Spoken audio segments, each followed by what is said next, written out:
Bears acquiring the quarterback from Jacksonville who played just one season there after signing a big contract. The Chicago Bears did exactly what they said they would do.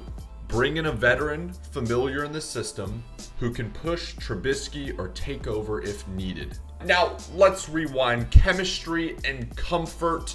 Nick Foles is all of that for Matt Nagy. Foles and Nagy first met back in Nick's rookie year in Philadelphia, and of course they later reunited in Kansas City. I found a quote Matt Nagy shared about his relationship with Foles. I can still remember the day that Nick and I were in my car together when I picked him up from the airport in Kansas City. He came over to my house and was seeing my kids, and he was just living life a little bit, the things away from football. And we got him back up, loving the game. And you see what he's done last year and where he's at now. So I have tons of respect for him. And they're going to snap it, and it's Trey Burton who throws caught. Foles, touchdown. In exchange for quarterback Nick Foles, the Bears are giving up their 4th round pick, the 140th pick overall. Of course, most people remember the massive contract Foles got from Jacksonville, but there was a huge signing bonus that stays with the original team.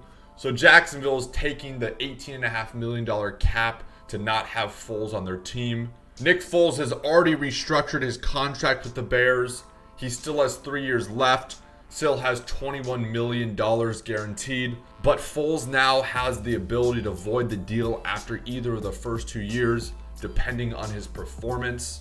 I spent a lot of time going back and forth on how I felt about this move. I've said it since the end of last year. Mitch needs competition from somebody that is going to make him work his butt off. I'll be the first one to admit I wanted Cam coming into today. The sex appeal of Cam Newton's game, the exciting plays, and the resurgence he could have brought to the fan base.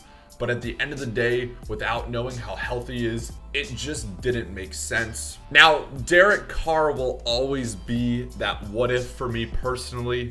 I'm not sure if the Raiders will actually trade Carr after signing Marcus Mariota, but I dreamed of bringing Carr to Chicago. I also don't want to rule out the idea of drafting a quarterback at some point. As for Foles and Trubisky, it's hard to compare quarterbacks, but I've seen Foles make some incredible plays in high-pressure situations.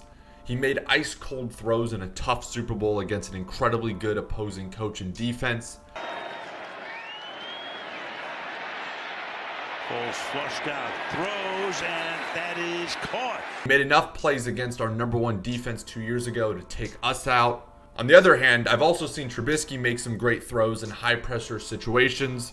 And 10, Trubisky hangs in the pocket, throws, and it's going to be caught by Allen Robinson. But I've seen a shit ton of just completely missed opportunities with Trubisky. Truthfully, I haven't watched Foles enough to see if it's the same scenario with him.